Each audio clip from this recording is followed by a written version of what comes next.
What's going on, y'all? Welcome to Triple Z. I'm your host, Isaiah Henry. The Desmond Bane trade was a win-now move by the Orlando Magic, putting themselves in real conversations of potentially making it out of the East. They're playing heavily below expectations, and their struggles overall as a team are pushing them further back in line of being contenders in the conference. 5-5 is the Orlando Magic's record in their last 10 games. During that stretch, they have an offensive rating of 111 points per 100 possessions, ranking 22nd, and a defensive rating of 117 points allowed per 100 possessions, ranking 23rd. Team net rating of a minus 6.3, currently 8th in the standings, 2.5 games back of the 6th seed, 2.5 games ahead of the 10th seed.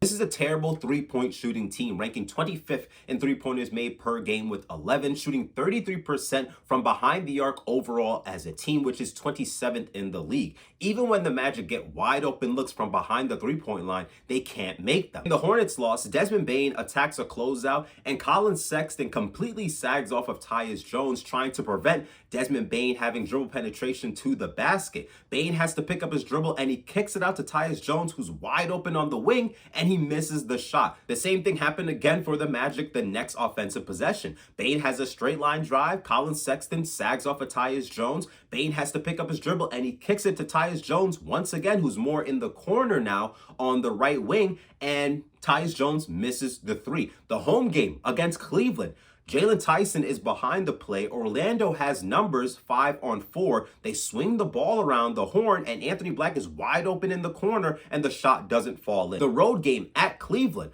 Paolo misses the opportunity to attack a Donovan Mitchell hedge. Now Evan Mobley's able to get back in front of Paolo Banchero. Paolo passes it to Tristan Del Silva. Del Silva kicks it to Wendell Carter. And now the possession is ending with Wendell Carter shooting a three over Jared Allen. That offensive possession made me very disinterested in the Orlando Magic's half-court offense. I strongly dislike when Wendell Carter and Mo Wagner shoots threes for the Magic. It feels forced. They're not natural three-point shooters. Too many possessions where I see Wendell or Mo Wagner getting the ball with 4 seconds left in the shot clock, and now they're jacking up a three. Or the Magic have numbers in transition, and Mo or Wendell Carter will space the floor instead of cutting to the basket. That doesn't seem like a reliable offense for the Orlando Magic, having two bigs who aren't great three-point shooters shooting a ton of threes throughout a game. The Magic struggle offensively in the half court,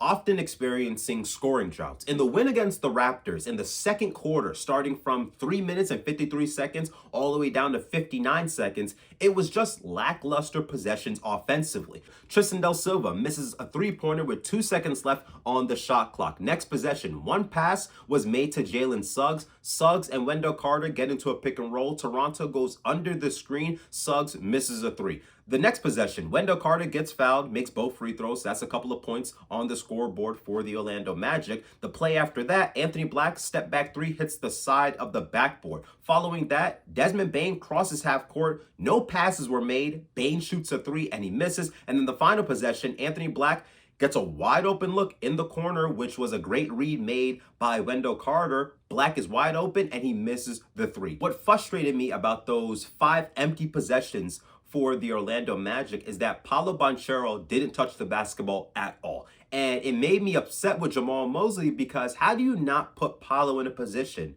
to score the basketball, or to at least be a facilitator for your offense to help score in the half court? The Magic aren't a good half court team, and it would make sense for them to put the ball in Paolo's hands or Desmond Bane's hands, but mostly Paolo's hands, to get a reaction from the defense, and now you're able to create something offensively for yourselves. You know what happened the next 2 possessions when Paolo had the ball offensively? He was able to make a three-pointer over Chris Murray-Boyles. Paolo makes the correct read out of a double team, kicks the ball to Jalen Suggs, who slips to the right wing, and now Suggs is in a position to make a wide open three for the Orlando Magic's offense. In the previous win against Miami, the Magic have moments of running a good half-court offense. Most of it involved Paolo having movement towards the basket, cutting, slipping out of pick and rolls, backing down a smaller defender. Anthony Black does an Iverson cut to the left wing, and an Iverson cut is just moving from one side of the wing to the other side. Tristan Del Silva has the ball, and he's trying to make this entry pass to Paolo, who's being defended by a smaller Miami Heat guard. The reason why Tristan's a little hesitant is because Nikola Jovic is in the paint, and he's there as a backside defender just in case Paolo does get the ball with his mismatch. So Jonathan Isaac flashes to the ball, and now that takes Nikola Jovic in a position where he has to guard Jonathan Isaac. Paolo's able to spin off his defender and cut to the basket and not worry about a backside defender contesting him at the rim. Another play I liked in that Miami game, Anthony Black and Paolo get into a pick and roll. Paolo slipping closer to the basket, and that gets the attention of Bam Adebayo, who stunts inside the paint because Paolo is slipping. And as soon as Anthony Black, as the ball handler, sees Bam Adebayo stunting in the paint, he throws the pass to Wendell Carter in the dunker spot. And shout out to Wendell. He didn't put the ball on the floor. He didn't try to get fancy. He didn't kick it back out to the perimeter. He made a quick decision offensively to do a little push shot on the baseline and get the shot to fall in over Bam Adebayo. When you get Paolo closer to the basket with cuts, he's slipping out of a pick and roll, he's backing down defenders, he's running the floor in transition, that's when the Magic are able to benefit as an offensive team in the half court. In the win against Toronto, the Magic ran simple actions that were effective. I love when the Magic in the half court has Desmond Bane or Jalen Suggs screen for Paolo Banchero. In that game, you have a play where Desmond Bane screens for Paolo, and now that gets a favorable switch for Paolo because Emmanuel Quickley is guarding him, and Paolo wastes no time. He puts the ball on the floor, backs Emmanuel Quickley down, spins off of him, and he's able to finish over the top of him at the rim. Another play where Suggs screens for Paolo, and now CMB is behind the play just a tiny bit, and he's playing Paolo's hip, and now Paolo's able to finish at the rim. Luckily for the Magic, who are not a great three-point shooting team, in the win against Miami and Toronto, they shot really good from three with high volume. In the game against Miami, they made 14 or 15 threes,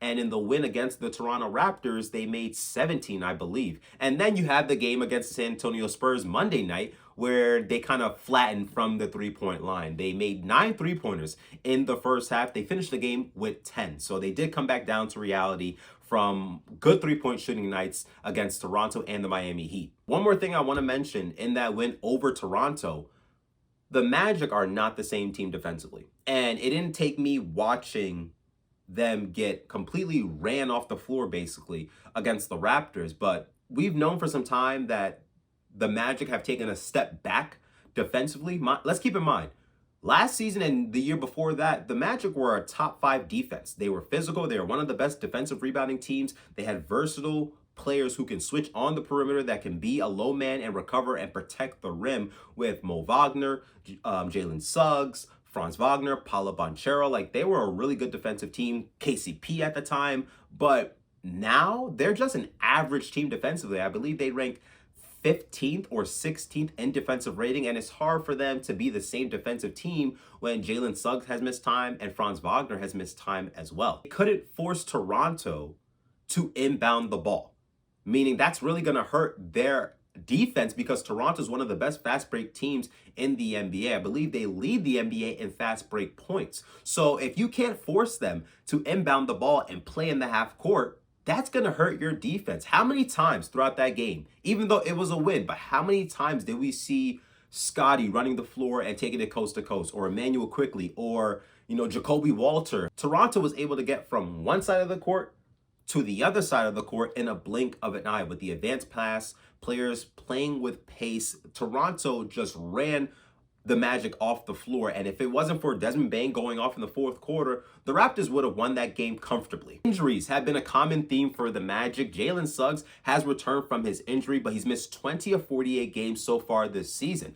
His three-point shooting has definitely come back down to earth after hitting 39% 2 seasons ago. He's currently shooting 31% from 3 in 28 games this year. That's how Suggs earned his 5-year extension 2 years ago. Reliable three-point shooting for a Magic team who wasn't good at knocking down the 3 ball, and he was one of the best perimeter defenders at the time. With the mixture of recent injuries and 2 years of decline with his three-point percentage, that investment can backfire. No doubt Franz could have been named an all-star, last season and this season, but he's missed significant time with injury as well. Has only played 26 games, came back from injury to play in his home country against the Memphis Grizzlies, but ended up aggravating that left ankle, and he's been sidelined ever since. The lineup of Jalen Suggs, Paolo, and Franz played only 91 minutes together last season. That's maybe 6 to 8 games. Currently, between their 4 max players of Bane, Paolo, Franz, and Jalen Suggs, 121 minutes played together. Extremely small sample size.